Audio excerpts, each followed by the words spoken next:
जय हिंद। स्वागत है आपका इंडियन न्यूज़ एनालिसिस के एक नए एपिसोड में। और आज का हमारा ये एपिसोड तेजस स्पेशल होने वाला है, क्योंकि लाइट कॉम्बैट एयरक्राफ्ट की कुछ ऐसे वीडियोस सामने आए हैं, इनसे संबंधित कुछ रिपोर्ट्स ऐसी सामने आई हैं जो आपको काफ़ी ज़्यादा प्रफुल्लित कर सकती हैं।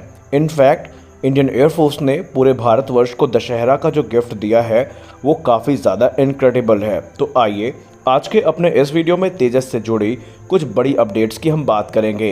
आखिरकार हमारा बीता हुआ दिन हमारे लिए इतना ज़्यादा महत्वपूर्ण क्यों था, इसमें कुछ ज़रूरी बातें हैं जो आपको जाननी चाहिए। न सिर्फ दुनिया ने पहली बार तेजस के एलिफेंट वॉक को देखा, एक मेगा फॉर्मेशन को देखा, बल्कि तेजस के एक्सपोर्ट का जो रास्ता है अब वो लगभग क्लियर हो चुका है।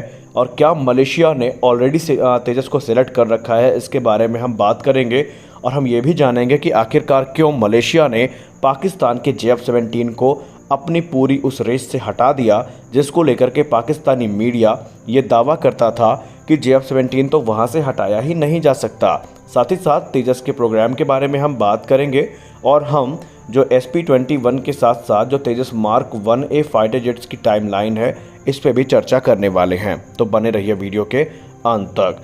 दोस्तों, कल की डिफेंस न्यूज़ की वीडियो में हमने आपको एक झलक दिखाई थी तेजस के डेल्टा फॉर्मेशन की, लेकिन उस समय हमारे पास कुछ अतिरिक्त इन्फॉर्मेशन नहीं थी, या हम यूं कह लें कि हमारे पास कुछ पुख्ता जानकारी नहीं थी कि ये फॉर्मेशन क्यों किया गया, कहाँ किया गया और इसमें कौन कौन से जहाज़ थे या कौन कौन से मॉडल नंबर थे तेजस के।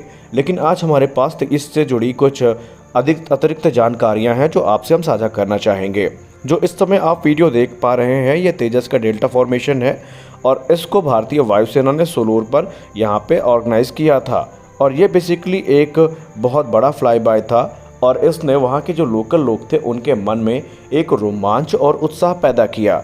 आइए जान लेते हैं कि ये जो एयरक्राफ्ट आप देख रहे हैं इनकी संख्या कितनी है और इनमें तेजस के कौन कौन से जो मॉडल हैं उनको पेश किया गया है। तो यहाँ पर जो आप एयरक्राफ्ट देख पा रहे हैं, इनमें आपको 14 तेजस फाइटर जेट्स का एक फॉर्मेशन दिख रहा है, जिसमें SP-01, SP-03, SP-05, SP-07, SP-08, SP-10, SP-12, SP-13, SP-14, SP-15 और SP-21, SP-22, SP-23 और SP-24 आपको देखने को मिल रहे हैं। अब यहाँ पे SP-01 से लेकर के 015 तक जो हैं वो इनिशियल ऑपरेशनल क्लियरेंस वाले फाइटर जेट हैं, या इनिशियल ऑपरेशनल कॉन्फ़िगरेशन आप इनको कह सकते हैं, जिनको हम IOC भी कहते हैं। और SP-21, SP-22 से लेकर के जो 24 तक जेट्स हैं ये FOC कॉन्फ़िगरेशन वाले हैं, यानी इनको फाइनल ऑपरेशनल क्लियरेंस मिल चुकी है। अब इसके बाद इनका एक एलिफेंट वॉक भी आयोजित किया गया था और इसे भारतीय वायुसेना द्वारा भारतवर्ष को दिया गया एक दिवाली गिफ्ट भी हम कह सकते हैं, क्योंकि इससे न सिर्फ तेजस की ताकत का प्रदर्शन किया गया बल्कि दुनिया को ये दिखाया गया कि भारत के अंदर क्या पोटेंशियल है। भारत खुद भी इस तरह के उत्तम जेट्स का निर्माण कर सकता है और उनको ऑपरेट कर सकता है। और वो ज़माना चला गया जब भारत अपनी ज़रूरतों को पूरा करने के लिए दूसरे देशों पर आश्रित रहता था। अब इसके बहुत सारे मायने हैं दोस्तों। ये जो एलिफेंट वॉक है, इसका एक बड़ा मतलब तो ये भी है कि भारत ने अपनी ताकत को दुनिया के सामने दिखाया है, लेकिन इसका जो दूसरा संदेश गया है उन देशों को गया है जो तेजस को खरीदना चाहते हैं। और आपको पता ही होगा कि रॉयल मलेशियन एयरफोर्स की जो रेस है उसमें JF-17 बाहर हो चुका है। हालांकि उसके बाहर होने का कारण हमने आपको बताया, वो कारण ये था कि पाकिस्तानी मीडिया को कुछ पता तो होता है नहीं और वो किसी सुनी सुनाई खबर को लेकर के पूरी रिपोर्ट छाप देते हैं।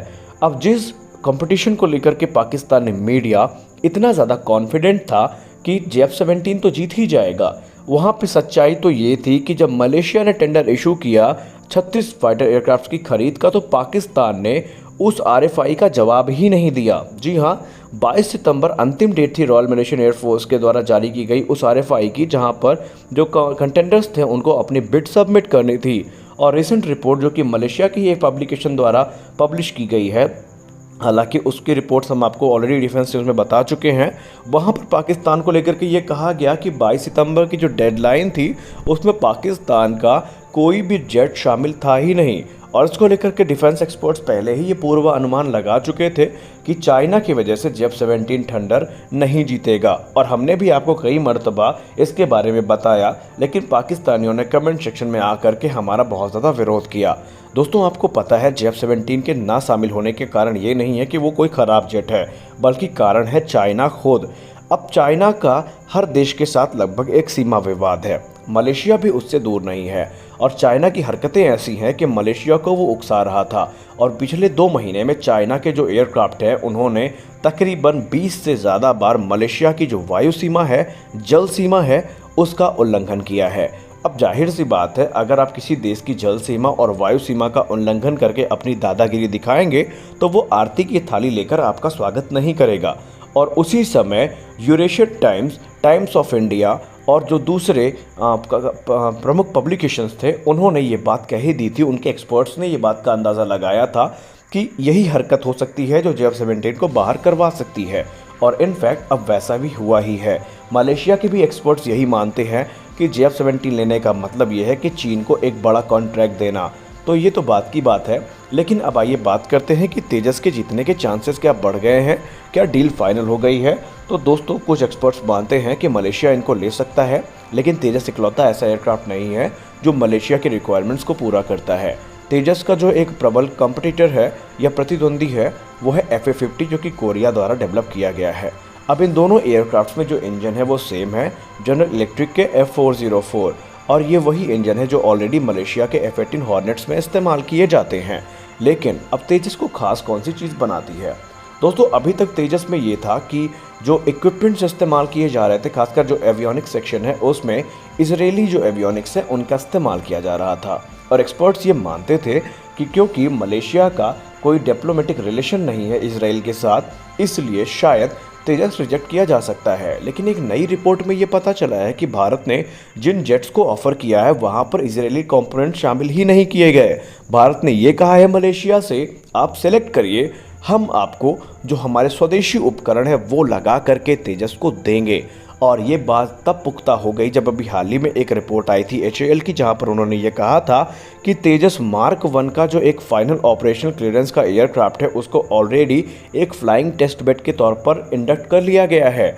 और इसमें उन सारे सिस्टम्स को टेस्ट किया जाएगा अगले 18 महीनों तक जो भारत ने डेवलप किए हैं, जिसमें भारत का एसा रेडार शामिल है, भारत का जो इलेक्ट्रॉनिक वॉरफेयर शूट है वो शामिल है। तो इन सारी चीज़ों को मिलाकर के भारत ने तेजस में जो इजरायली उपकरण हैं उनको रिप्लेस करने का फैसला किया है।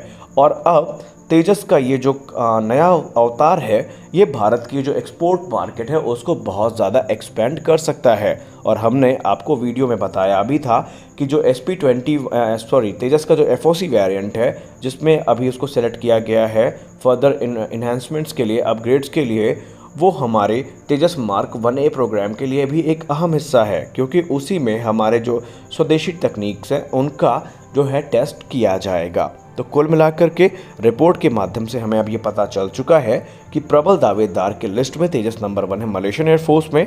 और भारतीय वायुसेना को रही बात तेजस मार्क 1A की, तो पहला एयरक्राफ्ट जो मिलेगा वो 2024 में मिलेगा। 2024 में 4 एयरक्राफ्ट को डिलीवर करने का प्लान है और 2025 में इनकी संख्या बढ़ के 8 हो जाएगी।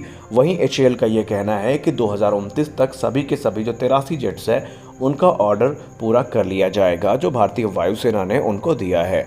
उसके बाद HAL फर्दर मूव करेगी तेजस मार्क 2 प्रोग्राम की तरफ, और माना यह भी जा रहा है कि 2026 से 27 तक तेजस मार्क 2 को भी प्रोडक्शन में ले आया जाएगा। तो फिलहाल की अपडेट में इतना ही। ये एक प्रमुख अपडेट थी जो आपको जानना ज़रूरी था। मिलते हैं अपने अगले वीडियो में, तब तक के लिए जय हिंद।